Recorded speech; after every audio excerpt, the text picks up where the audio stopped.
Hi friends, ನಮಸ್ಕಾರ ಎಲ್ರಿಗೂ. Good morning. ಟೈಮಿಗೆ ಮಾರ್ನಿಂಗ್ 5:30 ಆಯಿತು. ಇವತ್ತು ಈವ್ನಿಂಗ್ 8 ಗಂಟೆಗೆ ನಮಗೆ ತಿರುಪತಿ ದೇವಸ್ಥಾನದಲ್ಲಿ ದರ್ಶನದ ಟೈಮ್ ಇದೆ. ಸೊ ಬೆಳಗ್ಗೆನೇ ಎದ್ದು ನಾವು ರೆಡಿಯಾಗಿ ಪೂಜೆ ಮಾಡಿ ಮನೆಯಿಂದ ಹೊರಡ್ತಾ ಇದ್ದೀವಿ. ನಾವು ಈ ಸತಿ ಡೈರೆಕ್ಟಾಗಿ ತಿರುಮಲೆಗೆ ಬಸ್ ಬುಕ್ ಮಾಡಿದ್ದೀವಿ.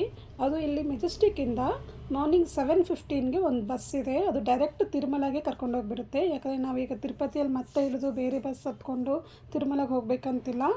ಡೈರೆಕ್ಟಾಗಿ ಇಲ್ಲಿಂದ ಬಸ್ಗಳಿದೆ. APSRTC ಬಸ್ಸಸ್ಗಳಲ್ಲೇ ಇರುತ್ತೆ, ಮೆಜೆಸ್ಟಿಕಲ್ಲೇ. ಮಾರ್ನಿಂಗ್ 7:15ಗಿದೆ. ನೀವು ಬುಕ್ ಮಾಡಿಲ್ಲ ಅಂದರೂ ಡೈರೆಕ್ಟಾಗಿ ಹೋಗಿ ಹತ್ಕೋಬೋದು. ದೊಡ್ಡವರಿಗೆ 420 ರೂಪಾಯಿ ಚಾರ್ಜ್ ಮಾಡ್ತಾರೆ ಮತ್ತು ಮಕ್ಕಳಿಗೆ 270 ರೂಪಾಯಿ ಚಾರ್ಜ್ ಮಾಡ್ತಾರೆ. ನಮಗೆ ಓವರಾಲ್ 3 ಜನಕ್ಕೂ ಸೇರಿ 1075 ರೂಪಾಯಿ ಆಯಿತು. ಸೊ ನಾವಿವತ್ತು ಸ್ಪೆಷಲ್ ದರ್ಶನ 300 ರೂಪಾಯಿದು ಸ್ಪೆಷಲ್ ದರ್ಶನದ್ದು ಟಿಕೆಟ್ ಬುಕ್ ಮಾಡಿದ್ದೀವಿ. ಅದು ಹೇಗೆ ಮಾಡಿದೆ ಅಂದರೆ TTD ಇನ್ಫೋ ಅಂತ ಒಂದು ಆ್ಯಪ್ ಇದೆ. ಇಲ್ಲಾಂದರೆ ನೀವು ಆನ್ಲೈನಲ್ಲಿ TTD ಆನ್ಲೈನ್ ಬುಕ್ಕಿಂಗ್ ಅಂತ ಸರ್ಚ್ ಮಾಡಿದ್ರೆ ಒಂದು ಆ್ಯಪ್ ಸಿಗುತ್ತೆ. ಅದನ್ನು ನೀವು ಡೌನ್ಲೋಡ್ ಮಾಡಿಕೊಂಡು ರಿಜಿಸ್ಟ್ರ್ ಮಾಡ್ಕೊಳ್ಳಿ. ಮೊದಲು ರಿಜಿಸ್ಟ್ರ್ ಮಾಡಿಕೊಂಡು ನೀವು ಅದರಲ್ಲಿ ನೋಟಿಫಿಕೇಷನ್ ಕೊಟ್ಬಿಟ್ರೆ ಯಾವುದೇ ಡೇಟಿಗೆ ನಿಮಗೆ ದರ್ಶನದ ಟಿಕೆಟ್ಸ್ ಓಪನ್ ಆಗುತ್ತೋ ಆ ಡೇಟ್ ನಿಮಗೆ ನೋಟಿಫಿಕೇಷನ್ ಬರುತ್ತೆ. ನೀವು ಆವಾಗ ಆ ಪರ್ಟಿಕ್ಯುಲರ್ ಡೇಟಲ್ಲಿ ಮಾರ್ನಿಂಗ್ 10 to 10:30 ಅಷ್ಟರಲ್ಲಿ ನಿಮಗೆ ತುಂಬ ಬೇಗ ಟಿಕೆಟ್ ಬುಕ್ ಆಗುತ್ತೆ. ಇಲ್ಲ ಅಂದರೆ ವಿತಿನ್ 11:30 ಅಷ್ಟರಲ್ಲಿ ಓವರಾಲ್ ಟಿಕೆಟ್ಸ್ ಫುಲ್ ಮಂತದು ಫಿಲ್ ಆಗಿಬಿಡುತ್ತೆ. ಸೊ ಆ ಟೈಮಲ್ಲಿ ಪರ್ಟಿಕ್ಯುಲರಾಗಿ ನೋಡ್ಕೊಂಡಿದ್ದು ನೀವು ಬುಕ್ ಮಾಡಿದ್ರೆ ಇಮಿಡಿಯೇಟಾಗಿ ನಿಮಗೆ ಟಿಕೆಟ್ ಸಿಗುತ್ತೆ. ಯಾಕಂದರೆ ಇದು ಒಂದೇ ದಿನ ಮಾತ್ರ ಈ ಟಿಕೆಟ್ ನಾವು ಆನ್ಲೈನಲ್ಲಿ ಬುಕ್ ಮಾಡೋಕ್ಕೆ ನಮ್ಗೆ ಆಪ್ಷನ್ ಸಿಗೋದು. ಇಲ್ಲಾಂದರೆ ನೀವು ಡೈರೆಕ್ಟಾಗಿ ತಿರುಪತಿಗೆ ಹೋದರೆ ಬಾಲಾಜಿ ಕಾಂಪ್ಲೆಕ್ಸಲ್ಲಿ ಟಿಕೆಟ್ ಸಿಗುತ್ತೆ ಅಂತ ಹೇಳ್ತಾರೆ.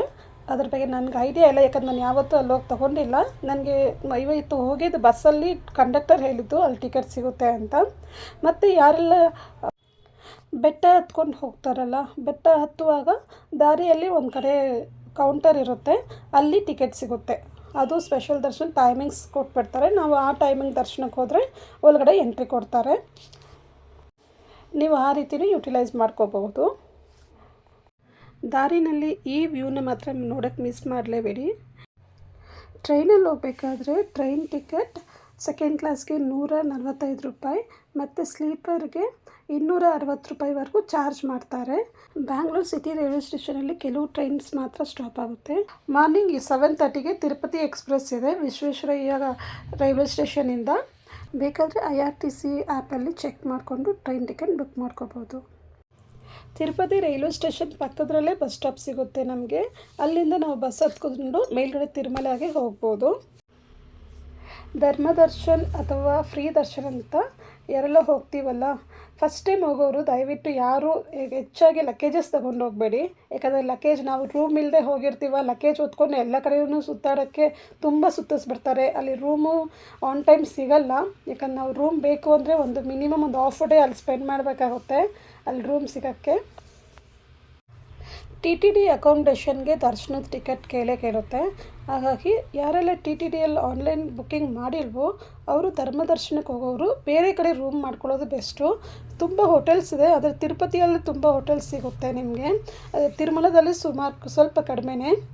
300 ರೂಪೀಸ್ ಸ್ಪೆಷಲ್ ದರ್ಶನದ ಟಿಕೆಟ್ ನಮ್ಮ ಹತ್ರ ಇದ್ದರೂ ಸಹ ನಮಗೆ ಅಕಾಮಿಡೇಷನ್ ಸಿಗಲಿಲ್ಲ.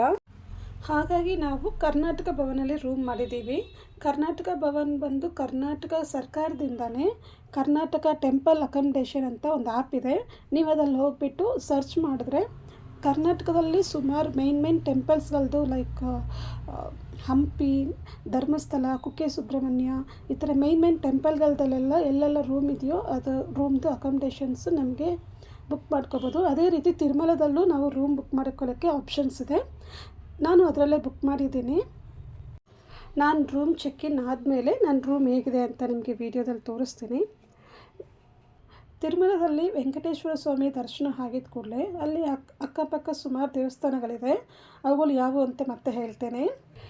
ತಿರುಪತಿಯಲ್ಲಿ ಹಲವಾರು ದೇವಸ್ಥಾನಗಳಿದ್ದಾವೆ. ಅವು ಮುಖ್ಯವಾದದ್ದಲ್ಲಿ ಶ್ರೀನಿವಾಸ ಮಂಗಾಪುರಂ, ಗೋವಿಂದರಾಜ ಟೆಂಪಲ್ ಮತ್ತು ಕಪಿಲ ತೀರ್ಥಂ, ಚಂದ್ರಗಿರಿ ಫೋರ್ಟ್, ಅಗದೇಶ್ವರ ಆಲಯಂ, ಹಾಗೆ ಈ ಸುಮಾರು ದೇವಸ್ಥಾನಗಳಿವೆ. ಎಸ್ಪೆಷಲಿ ಚಂದ್ರಗಿರಿ ಫೋರ್ಟಲ್ಲಿ ಯಾದವಾಸ್ ಮತ್ತು ನಮ್ಮ ವಿಜಯನಗರ ಸಾಮ್ರಾಜ್ಯದ ಅರಸರು ಸಹ ಅಲ್ಲಿ ಆಳ್ವಿಕೆ ಮಾಡಿದ್ದಾರೆ ಮತ್ತು ಅವ್ರದ್ದು ಸ್ಟ್ಯಾಚೂಸ್ ಎಲ್ಲ ಸಹ ಇದೆ. ನೀವು ಅದು ಮಾತ್ರ ಇಲ್ಲದೆ ವೇಣುಗೋಪಾಲ ಸ್ವಾಮಿ ಟೆಂಪಲ್ಗೆ ಹೋಗ್ಬೋದು. ಹಾಗೆ ಪಲ್ಲಿಗೊಂಡೇಶ್ವರ ಸ್ವಾಮಿ ಶಿವ ಟೆಂಪಲ್ ಇದೆ, ವೇದನಾರಾಯಣ ಸ್ವಾಮಿ ಅಂತ ವೆಂಕಟೇಶ್ವರ ಸ್ವಾಮಿ ದೇವಸ್ಥಾನ ಇದೆ, ಮತ್ತು ಕರಿಮಾನಕ್ಕಿಯಮ್ಮ ಟೆಂಪಲ್ ಇದೆ. ಇದು ಮಾತ್ರ ಇಲ್ಲದೆ ನೀವು ಇದೇ ಪಕ್ಕದಲ್ಲಿರೋ ತಲಕೋನಕ್ಕೆ ಹೋದರೆ ತಲಕೋನದಲ್ಲೂ ಹಲವಾರು ಟೆಂಪಲ್ಗಳಿದೆ. ಮತ್ತು ಕಾಳಹಸ್ತಿಗೆ ಹೋಗ್ಬೋದು, ಕಾಳಹಸ್ತಿ ಶಿವ ಟೆಂಪಲ್ಲು, ಮತ್ತು ಅಲ್ಲಿ ಭಕ್ತ ಕಣ್ಣಪ್ಪ ಟೆಂಪಲ್ ಇದೆ. ಹೀಗೆ ಸುಮಾರು ಟೆಂಪಲ್ಗಳಿದೆ. ಇಲ್ಲೆಲ್ಲ ನೋಡ್ಲಿಕ್ಕೆ ನಿಮ್ಗೆ ಮಿನಿಮಮ್ ಒಂದು 2 ಡೇಸ್ ಟೈಮ್ ಆಗುತ್ತೆ. ನೋಡಿ, ಇದೇ ಬಾಲಾಜಿ ಕಾಂಪ್ಲೆಕ್ಸ್ ಅಂತ ಬಸ್ ಸ್ಟ್ಯಾಂಡ್ ಆಪೋಸಿಟಲ್ಲೇ ಇರುತ್ತೆ. ಇಲ್ಲಿ ಹೋದರೆ ನಿಮಗೆ ದರ್ಶನದ ಟಿಕೆಟು ಸಿಗುತ್ತೆ. ನಾವೀಗ ಎಂಟ್ರೆನ್ಸಿಗೆ ಬಂದಿದ್ದೀವಿ. ಬ್ಯಾಂಗ್ಳೂರಿಂದ ಬರೋ ಬಸ್ಸಸ್ಸು ಕೆಲವು ಇಲ್ಲಿವರೆಗೂ ಬರ್ತವೆ. ಮತ್ತು ನಮಗೆ ಇಲ್ಲಿಂದ ಬೆಟ್ಟದ ಮೇಲೆ ಹೋಗೋಕ್ಕೆ ನಮಗೆ ಜೀಪ್ಗಳು ಅವೈಲಬಿಲಿಟಿ ಸಿಗುತ್ತೆ. ಜೀಪ್ಗಳು ಮತ್ತು ಕಾರ್ಗಳೆಲ್ಲ ಇದ್ದಾವೆ. ಇಲ್ಲಾಂದರೆ ಕೆಲವು ಬಸ್ಸಸ್ಸು ಇಲ್ಲಿಗೆ ಬರುತ್ತೆ, ನೀವು ಆ ಬಸ್ಸನ್ನು ಕ್ಯಾಚ್ ಮಾಡ್ಕೋಬೋದು. ಬಸ್ ಟಿಕೆಟ್ 50 ರೂಪಾಯಿ ಚಾರ್ಜ್ ಮಾಡ್ತಾರೆ ಒಬ್ಬರಿಗೆ, ಮತ್ತು ಜೀಪ್ ಅವರು 100 ರೂಪಾಯಿ ಚಾರ್ಜ್ ಮಾಡ್ತಾರೆ ಒಬ್ಬರಿಗೆ. ನಾವು ಎಷ್ಟೇ ಸತಿ ತಿರುಪತಿಗೆ ಬಂದರೂ ಎವ್ರಿ ಟೈಮ್ ಬರುವಾಗಲೂ ಅದ್ರ ವೈಬೇ ಒಂಥರ ಡಿಫ್ರೆಂಟಾಗಿರುತ್ತೆ, ಹೇಳಲಿಕ್ಕೆ ಆಗಲ್ಲ. ನಾವು ಇನ್ನೇನು ಬಂದುಬಿಟ್ವಿ ಇಲ್ಲಿ ಈ ಒಂದು ದೇವ್ರನ್ನ ನೋಡೋದಕ್ಕೆ ನಾವು ಎಷ್ಟು ಕಷ್ಟಪಟ್ಟು ಬರ್ತೀವಿ. ಯಾವುದೇ ಒಂದು ಇದ್ದಿದ್ರು ಇಲ್ಲಿ ಬಂದ ಕೂಡಲೇ ಅವೆಲ್ಲ ಮರ್ತೋಗುತ್ತೆ ನಮಗೆ. ಏನೋ ಒಂಥರ ಮನಸ್ಸೊಳಗಡೆ ಅಷ್ಟು ಕುತೂಹಲ ಇರುತ್ತೆ, ನಮಗೊಂಥರ ಖುಷಿ ಆಗುತ್ತೆ ಕಣ್ರಿ. ನಿಮ್ಗೆ ಯಾರಿಗೆಲ್ಲ ಈ ಥರ ಫೀಲ್ ಆಗಿದೆ ಅಂತ ನನ್ನ ಕಮೆಂಟ್ಸಲ್ಲಿ ತಿಳಿಸಿ. ಈ ಒಂದು ಪ್ಲೇಸಲ್ಲಿ ಸೆಕ್ಯೂರಿಟಿ ಚೆಕ್ಕಿಂಗ್ ಇರುತ್ತೆ. ಈಚ್ ಆ್ಯಂಡ್ ಎವ್ರಿ ಪರ್ಸನ್ನ ಸಹ ಅವರು ಪರ್ಸ್ನಲಾಗಿ ಚೆಕ್ ಮಾಡ್ತಾರೆ. ಮತ್ತು ನಾವೆಷ್ಟು ಬ್ಯಾಗ್ ತೊಗೊಂಡೋಗಿರ್ತೀವೋ ಅಷ್ಟು ಬ್ಯಾಗನ್ನು ಸಹ ಅಲ್ಲಿ ಸ್ಕ್ಯಾನ್ ಮಾಡಿಕೊಂಡು ಎಲ್ಲನೂ ಚೆಕ್ ಮಾಡಿ ಕಳಿಸ್ತಾರೆ. ಈಗ ಎಲ್ಲರೂ ನಾವು ಬಸ್ಸಿಂದ ಕೆಳಗೆ ಇಳಿತಾ ಇದ್ದೀವಿ. ಈ ಒಂದು ಟೋಲಲ್ಲಿ ಮಾತ್ರ ಪಬ್ಲಿಕ್ ವೆಹಿಕಲ್ಸ್ ಆಗಲಿ ಪ್ರೈವೇಟ್ ವೆಹಿಕಲ್ಸ್ ಆಗಲಿ ಎಲ್ಲರದ್ದು ಸಹ ಚೆಕ್ಕಿಂಗ್ ಆಗಲೇಬೇಕು. ಯಾರೂ ಹಾಗೆ ಫಾಸ್ಟಾಗಿ ಗಾಡಿ ಓಡಿಸ್ಕೊಂಡು ಹೋಗೋಕ್ಕಾಗಲ್ಲ. ನಮ್ಮದು ಚೆಕ್ಕಿಂಗ್ ಆಯಿತು. ನಮ್ಮ ಬ್ಯಾಗೆಲ್ಲ ಕಲೆಕ್ಟ್ ಮಾಡಿಕೊಂಡು ನಮ್ಮ ಬಸ್ ಬರೋವರೆಗೂ ವೆಯ್ಟ್ ಮಾಡಬೇಕು. ಯಾಕಂದರೆ ಎಲ್ಲ ವೆಹಿಕಲ್ಸು ಸಹ ಚೆಕ್ ಮಾಡ್ತಾರೆ. ಕೆಲವೊಂದು ಐಟಮ್ಗಳನ್ನ ಬೆಟ್ಟದ ಮೇಲೆ ತೊಗೊಂಡು ಹೋಗೋಕ್ಕೆ ಬ್ಯಾನ್ ಮಾಡಿದ್ದಾರೆ. ಲೈಕ್ ಲಿಕ್ಕರ್ಸ್, ಗುಟ್ಕಾ, ಪಾನ್, ಆಮೇಲೆ ಟೊಬ್ಯಾಕೋಸ್ ಮತ್ತು ಸಿಗ್ರೆಟ್ಸ್ ಇವು ಯಾವ ಮೇಲ್ಗಡೆ ತೊಗೊಂಡು ಹೋಗೋ ಹಾಗಿಲ್ಲ. ಪ್ಯಾಕ್ಡ್ ವಾಟರ್, ಪ್ಲಾಸ್ಟಿಕ್ ಬಾಟಲ್ಸನ್ನೆಲ್ಲ ತೊಗೊಂಡು ಹೋಗೋ ಹಾಗಿಲ್ಲ, ಅಲ್ಲೇ ತೆಗೆದು ಬಿಸಾಕ್ಬಿಡ್ತಾರೆ ಅವರು. ನೀವು ಏನಾದ್ರು ತೊಗೊಂಡು ಹೋಗೋದಾಗಿದ್ರೆ ಮನೆಯಿಂದ ತೊಗೋವಂಥ ಒಳ್ಳೆ ವಾಟರ್ ಕ್ಯಾನ್ಸ್ ಇದ್ದರೆ ಅದನ್ನು ಅಲೋ ಮಾಡ್ತಾರೆ. ಇಲ್ಲಾಂದರೆ ಗಾಜಿನದು ಮತ್ತು ಮೆಟಲ್ದು ಅಂಥದ್ದಿದ್ರೆ ಅಲೋ ಮಾಡ್ತಾರೆ. ಬಿಕಾಸ್ ಮೇಲ್ಗಡೆ ಯಾರೂ ಅನ್ವಾಂಟೆಡ್ ಪ್ಲಾಸ್ಟಿಕ್ಸ್ ಯೂಸ್ ಮಾಡೋಂಗಿಲ್ಲ ಅಂತ, ಎಲ್ಲಿ ಬೇಕಾದಲ್ಲಿ ಬಿಸಾಕ್ಬಿಡ್ತಾರೆ. ನೀಟಾಗಿರಬೇಕು ಅಂತ ಅದನ್ನು ತೆಗೆದು ಬಿಸಾಕ್ಬಿಡ್ತಾರೆ. ನಮ್ಮ ಬಸ್ ಬಂತು. ಈ ಒಂದು ಪಾದೇನ ಅಲಪೇರಿ ಪಾದೆ ಅಂತ ಹೇಳ್ತಾರೆ. ಯಾಕಂದರೆ ಇಲ್ಲಿಂದ ಬೆಟ್ಟ ಹತ್ಕೊಂಡು ಹೋಗೋರು ಅಲಪೇರಿ ಮಾರ್ಗದಿಂದ ಹೋಗುತ್ತಂತೆ. ನಾವು ಡ್ರೈವರ್ಸ್ಗೆ ಇನ್ಫಾರ್ಮ್ ಮಾಡಿದ್ರೆ ಸಾಕು, ನಮಗೆ ಬೆಟ್ಟ ಹತ್ತೋ ಪ್ಲೇಸಿಂದ ನಮಗೆ ಬಿಟ್ಬಿಡ್ತಾರೆ. ಅಲ್ಲಿಂದ ನಾವು ಆರಾಮಾಗಿ ನಡ್ಕೊಂಡು ಹೋಗ್ಬೋದು.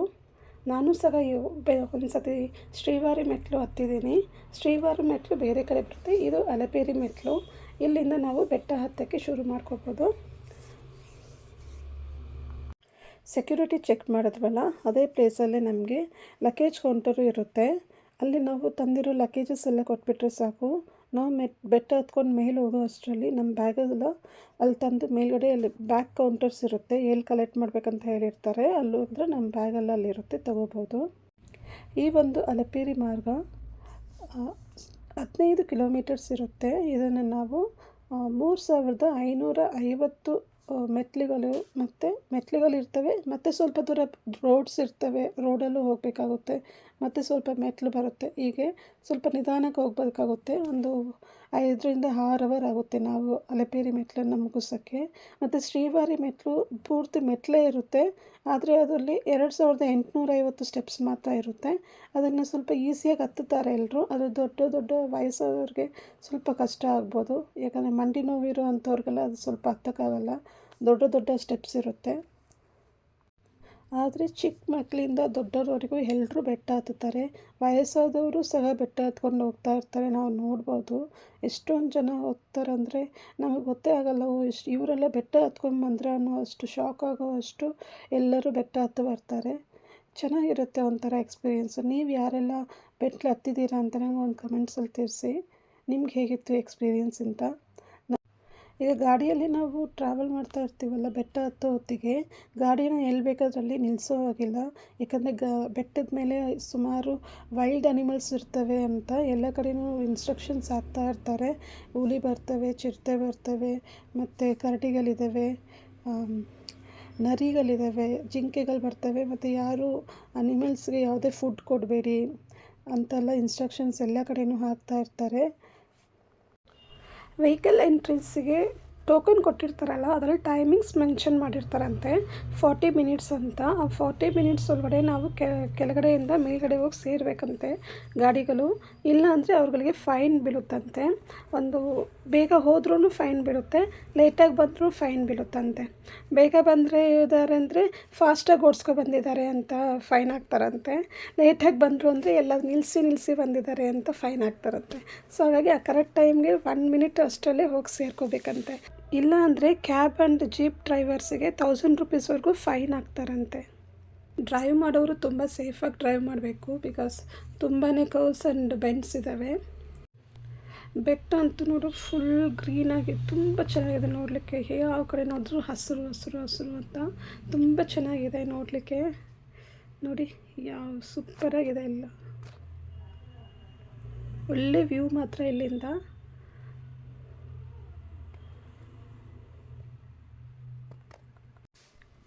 ಸೈಟ್ ಸೀಯಿಂಗಲ್ಲಿ ನಮಗೂ ಯಾವುದಾದ್ರು ಪ್ರಾಣಿಗಳು ಸಿಗ್ತವೇನೋ ನೋಡಲಿಕ್ಕೆ, ಜಿಂಕೆ ಆನೆ ಯಾವುದಾದ್ರೆ ಅಂದ್ಕೊಂಡ್ರೆ ಯಾವುದೂ ಸಿಗಲಿಲ್ಲ. 1-2-3 ಕಡೆ ಮಂಗಗಳು ಮಾತ್ರ ಸಿಕ್ಕಿದ್ವು. It's okay. ಬೆಟ್ಟ ಹತ್ತೋರಿಗೆ ಏನು ಅಂತ ಅಡ್ವಾಂಟೇಜಸ್ ಅಂದರೆ ಅವ್ರಿಗೆ ಎಲ್ಲ ಕಡೆಯೂ ಟೆಂಪಲ್ಸ್ ಸಿಗುತ್ತೆ ಅವ್ರಿಗೆ. ಆಂಜನೇಯ ಸ್ವಾಮಿ ಟೆಂಪಲ್ಲು, ಗೋವಿಂದರಾಜ ಸ್ವಾಮಿ ಟೆಂಪಲ್ಲು ಮತ್ತು ರಾಧಾಕೃಷ್ಣ ಸ್ವಾಮಿ ಟೆಂಪಲ್ಲು ಇವೆಲ್ಲ ದಾರಿಯಲ್ಲಿ ಸಿಗ್ತಾ ಇರುತ್ತೆ. ಬೆಟ್ಟ ಹತ್ತುವಾಗ ಒಂದೊಂದೇ ದೇವಸ್ಥಾನ ನೋಡಿಕೊಂಡು ಪ್ರಸಾದ ತಿಂದ್ಕೊಂಡು ಹಾಗೆ ಆರಾಮಾಗಿ ಹೋಗ್ಬೋದು. ಬಸ್ಸಲ್ಲಿ ಅವು ಯಾವೂ ಸಿಗಲ್ಲ. ಮತ್ತು ದಾರಿ ಉದ್ದಕ್ಕೂ ಅಲ್ಲಿ ತಿಂಡಿಗಳೆಲ್ಲ ಸೇಲ್ ಮಾಡ್ತಾ ಇರ್ತಾರೆ, ಜ್ಯೂಸಸ್ಸು, ಮಾವಿನಕಾಯಿ ಅದೆಲ್ಲ ಚೆನ್ನಾಗಿರುತ್ತೆ. ಇನ್ನೇನು ನಾವು ಬೆಟ್ಟದ ಮೇಲೆ ಆಲ್ಮೋಸ್ಟ್ ಬಂದುಬಿಟ್ವಿ. ಎಷ್ಟು ಸೂಪರಾಗಿದೆ ನೋಡಿ ಸೀನ್ ಇದು ನೋಡಲಿಕ್ಕೆ. ಈ ವ್ಯೂ ನಾನು ಆ ಕಡೆ ಹೋಗಿ ತೋರಿಸ್ತೀನಿ ಇದ್ದೀರಿ ನೋಡಿ. ಮರಗಳೆಲ್ಲ ಅಡ್ಡಡ್ಡ ಬಂದವು ನೋಡಿ. ಈಗ ನೋಡಿ ಸೂಪರಾಗಿದೆ. ನಾವು ಆ್ಯಕ್ಚುಲಿ ನಡ್ಕೊಂಬರ್ಬೇಕಾದ್ರೆ ಇದೆಲ್ಲ ನೋಡಲಿಕ್ಕಾಗಲ್ಲ, ಈ ಬೆಟ್ಟನ ಈ ಥರ ನೋಡಲಿಕ್ಕಾಗಲ್ಲ. ಆದರೆ ಬಟ್ ಅದು ಒಂಥರ ಎಕ್ಸ್ಪೀರಿಯನ್ಸ್ ತುಂಬ ಚೆನ್ನಾಗಿದೆ ನೋಡಿ.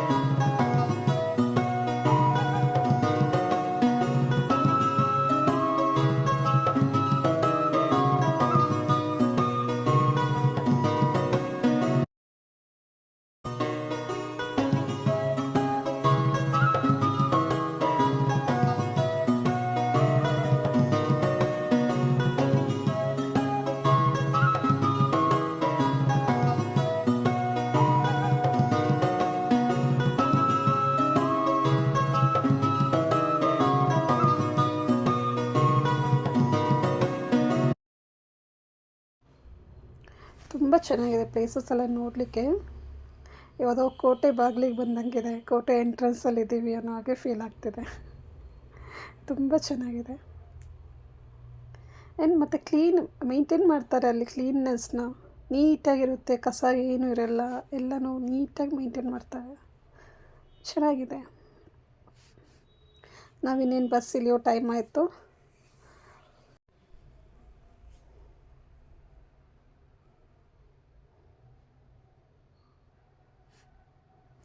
ಬಸ್ಸಿಂದ ಇಳಿದಿದ್ದಾಯಿತು. ಈಗ ನಾವು ರೂಮ್ ಹುಡುಕಬೇಕು. ಕರ್ನಾಟಕ ಭವನ್ ಯಾವ ಕಡೆ ಬರುತ್ತೆ ಅಂತ ನಮಗೂ ಗೊತ್ತಿಲ್ಲ. ಯಾರನ್ನಾದ್ರು ಕೇಳೋಣ, ಮೊದಲು ಕೇಳಿಬಿಟ್ಟು ಹೇಗೆ ಹೋಗೋದಂತ ತಿಳ್ಕೊಳ್ಳೋಣ.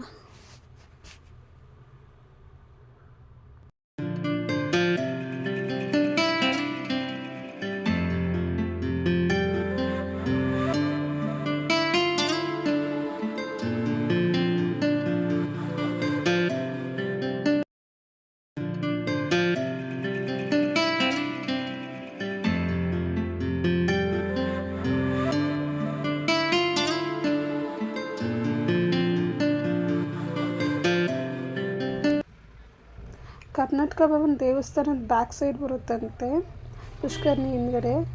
ಸೊ ಇಲ್ಲಿಂದ ಒಂದು 2-3 ಕಿಲೋಮೀಟರ್ಸ್ ಆಗುತ್ತೆ. ಫ್ರೀ ಬಸ್ಸು, ವೆಯ್ಟ್ ಮಾಡೋಕ್ಕಾಗಲ್ಲ, ಟೈಮ್ ಇಲ್ಲ. ಕ್ಯಾಬ್ ಸಿಕ್ತು, ಕ್ಯಾಬಲ್ಲಿ ಒಬ್ಬರಿಗೆ 50 ರುಪೀಸ್ ಅಂತ ಹೇಳಿದ್ರು. ರೂಮ್ ಹತ್ರ ಡ್ರಾಪ್ ಮಾಡೋಕ್ಕೆ ಹತ್ಕೊಂಡಿದ್ದೀವಿ. ನೋಡಿ, ನಾನೀಗ ಇದೇ ದಾರಿಯಲ್ಲಿ ನಾವು ದರ್ಶನಕ್ಕೆ ಹೋಗೋ ದಾರಿ ಇವೆಲ್ಲ ನಿಮ್ಗೆ ಹಾಗೆ ತೋರಿಸ್ತಾ ಹೋಗ್ತೀನಿ.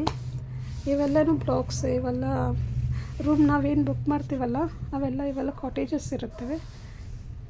ರೈಟಲ್ಲಿ ಲೆಫ್ಟಲ್ಲೆಲ್ಲ ಬರೀ ಕಾಟೇಜಸ್ಸೇ ಫುಲ್ಲಾಗಿ. ತುಂಬ ಚೆನ್ನಾಗಿದೆ ಮತ್ತು ಕ್ಲೀನಾಗಿದೆ. ರೈಟ್ ಸೈಡಲ್ಲಿ ನೋಡ್ತಾ ಇದ್ದೀವಲ್ಲ ಈ ಕೇಜಸ್ಸು, ಅವೆಲ್ಲನೂ ನಾವು ನಡ್ಕೊಂಡು ಹೋಗೋರು, ಧರ್ಮ ದರ್ಶನಕ್ಕೆ ಹೋಗೋರಿಗೆ ಅದು ಆ ಕಡೆಯಿಂದ ನಡ್ಕೊಂಡು ಹೋಗ್ತಾ ಇರ್ತಾರೆ ಅದೇ ರೂಟಲ್ಲಿ. ಮತ್ತು ಅವ್ರದ್ದು ಸುಮಾರು ದೂರ ನಡಿಬೇಕಾದ್ರೆ ಒಳಗಡೆ ದೇವಸ್ಥಾನದೊಳಗಡೆ ಫ್ರೀ ದರ್ಶನಕ್ಕೆ ಹೋಗೋರಿಗೆ. ಇದಕ್ಕೆ ಹೇಳಿದ್ದು ನಾನು ಲಗೇಜಸ್ ಜಾಸ್ತಿ ತಗೋಬೇಡಿ ಅಂತ, ಯಾಕಂದರೆ ಇದರೊಳಗಡೆ ನಾವು ನಡ್ಕೊಂಡು ತುಂಬ ದೂರ ನಡಿಬೇಕಾಗುತ್ತೆ. ಸೊ ನಾವು ಅವಾಗ ನಡೀತಾ ಹೋಗಬೇಕಾದ್ರೆ ಲಗೇಜಸ್ ಇದ್ದರೆ ಸ್ವಲ್ಪ ಸುಸ್ತಾಗ್ಬೋದು ಅಂತ. ಮತ್ತು ಇಲ್ಲಿ ನಾವು ನೋಡ್ಬೋದಂದರೆ ಎವ್ರಿ 500 ಮೀಟರ್ಸ್ಗೂ ಒಂದು ಫ್ರೀ ಟಾಯ್ಲೆಟ್ಸು ಮತ್ತು ಡ್ರಿಂಕಿಂಗ್ ವಾಟರ್ಸು ಎಲ್ಲನೂ ಎಲ್ಲ ಕಡೆ ಎಲ್ಲ ಫ್ರೀನೇ. ಯಾವುದಕ್ಕೂ ನಾವೇನು ದುಡ್ಡು ಕೊಟ್ಟು ಹೋಗಬೇಕಂತ ಏನಿಲ್ಲ.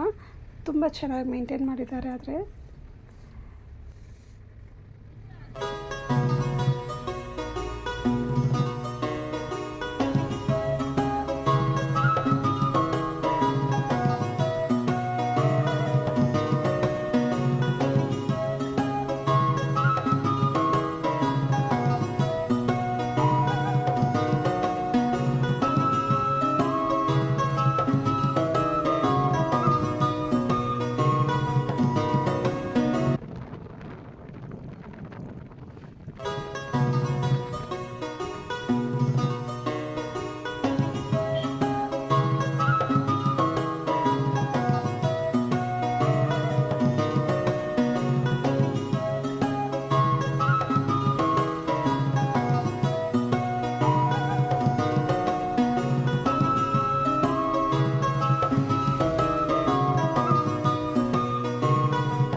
ಬೆಟ್ಟದ ಮೇಲ್ಗಡೆ ಎಲ್ಲಿ ಹೋಗಬೇಕಾದ್ರೂ ನಾವು ಫ್ರೀ ಬಸ್ಸಸ್ಸು ಇದೆ. ನಮಗೆ ಟೈಮ್ ಇದೆ ಅಂದರೆ ಆರಾಮಾಗಿ ವೆಯ್ಟ್ ಮಾಡಿದ್ದು ಹೋಗ್ಬೋದು ನಮ್ಗೆ. ಬಟ್ ಈಗಾಗಲೇ 2:30 ಮೇಲೆ ಆಗಿಬಿಟ್ಟಿದೆ.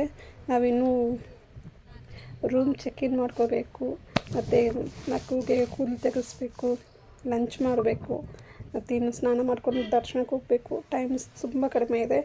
ಸೊ ಹಾಗಾಗಿ ನಾವು ಕ್ಯಾಬಲ್ಲಿ ಬಂದುಬಿಟ್ವಿ. ನೋಡಿ, ಇದು ಮೇಲ್ಗಡೆ ಇದೆಯಲ್ಲ, ಇವೆಲ್ಲನೂ ಅಷ್ಟೇ ಧರ್ಮ ದರ್ಶನದಲ್ಲಿ ನಾವು ಮೇಲ್ಗಡೆ ನಡ್ಕೊಂಡು ಹೋಗುವಂಥ ದಾರಿಗಳು ಇವೆಲ್ಲನೂ. ಈಗ 300 ರುಪೀಸ್ ಅಲ್ಲಿ ಹೋಗೋರಿಗೆ ಮೇಲ್ಗಡೆ ನಡ್ಕೊಂಡು ಹೋಗೋ ಕೇಜಸ್ ಸ್ವಲ್ಪ ಕಡಿಮೆ ಮಾಡಿದ್ದಾರೆ. ಈ ಒಂದು ಪ್ಲೇಸ್ನ ನಾನು ಈಗಲೇ ನಿಮ್ಮೆಲ್ರಿಗೂ ತೋರಿಸ್ಬಿಡ್ತೀನಿ. ಯಾಕಂದರೆ ನಾವು ನೆಕ್ಸ್ಟು ದರ್ಶನಕ್ಕೆ ಬರಬೇಕಾದ್ರೆ ಇಲ್ಲಿ ನಮ್ಮ ಹತ್ರ ಕ್ಯಾಮ್ರಾ ಅಥವಾ ಫೋನ್ ಯಾವುದೂ ಇರಲ್ಲ. ಯೂಶ್ವಲಿ ನಾವು ರೂಮಲ್ಲೇ ಇಟ್ಬಿಟ್ಟು ಬಂದುಬಿಡ್ತೀವಿ. ಇಲ್ಲಾಂದರೆ ನಾವು ಅದಕ್ಕಂತ ಸಪ್ರೇಟ್ ಕೌಂಟರ್ಗೆ ಹೋಗಬೇಕು, ಹುಡುಕಬೇಕು ಅಂತ. ಹಾಗಾಗಿ ನಾವು ಯೂಶ್ವಲಿ ತಗೊಬರಲ್ಲ, ಎಲ್ಲ ರೂಮಲ್ಲೇ ಇಟ್ಟು ಬಂದುಬಿಡ್ತೀವಿ. ನೋಡಿ, ಎಲ್ಲರೂ ಕ್ಯೂ ಮಾಡ್ಕೊಂಡು ಹೋಗ್ತಾ ಇದ್ದಾರೆ ಒಳಗಡೆ.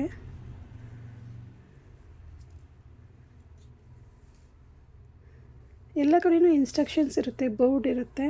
ನಾವು ಎಲ್ಲಿ ಹೋಗಬೇಕು, ಯಾವ ಕಡೆ ಹೋಗಬೇಕು ಅಂತ ಎಲ್ಲ ನೀಟಾಗಿ ಡೀಟೇಲ್ಡಾಗಿ ಬೋರ್ಡ್ಸ್ ಅಪ್ಲೈ ಮಾಡಿದ್ದಾರೆ ಎಲ್ಲ ಕಡೆಯೂ. ನಾವೀಗ ರೂಮ್ಗೆ ಹೋಗ್ತಿದ್ದೀವಿ. ರೂಮ್ಗೆ ಹೋಗ್ಬಿಟ್ಟು ಚೆಕ್-ಇನ್ ಮಾಡಿ ಆಮೇಲೆ ಅದಾದಮೇಲೆ ನೆಕ್ಸ್ಟ್ ಪ್ರೋಸೆಸ್ ಏನು ಮಾಡ್ತಿದ್ದೀವಿ ಅಂತ ನಾನು ನಿಮಗೆ ನೆಕ್ಸ್ಟ್ ವೀಡಿಯೋದಲ್ಲಿ ಅಪ್ಡೇಟ್ ಮಾಡ್ತಾಯಿರ್ತೀನಿ. ಪ್ಲೀಸ್ ನಾನು ಕೊಟ್ಟಿರೋ ಡೀಟೇಲ್ಸ್ ಎಲ್ಲ ನಿಮ್ಗೆ ಯೂಸ್ಫುಲ್ ಆಗಿರುತ್ತೆ ಅನ್ಕೋತೀನಿ. ಈ ವಿಡಿಯೋ ನಿಮ್ಗೆ ಇಷ್ಟ ಆಗಿದ್ದರೆ ಪ್ಲೀಸ್ ಮಲ್ನಾಡ್ ಫುಡ್ ಫ್ಯಾಕ್ಟ್ರಿ ಚಾನಲ್ಗೆ ಸಬ್ಸ್ಕ್ರೈಬ್ ಮಾಡ್ಕೊಳ್ಳಿ ಮತ್ತು ಲೈಕ್ ಮಾಡಿ. ನಿಮ್ಗೆ ಯಾವುದೇ ಥರದ ಕಮೆಂಟ್ಸ್ ಇದ್ದರೂ ಪ್ಲೀಸ್ ಕಮೆಂಟಲ್ಲಿ ತಿಳಿಸಿ. Thanks for watching.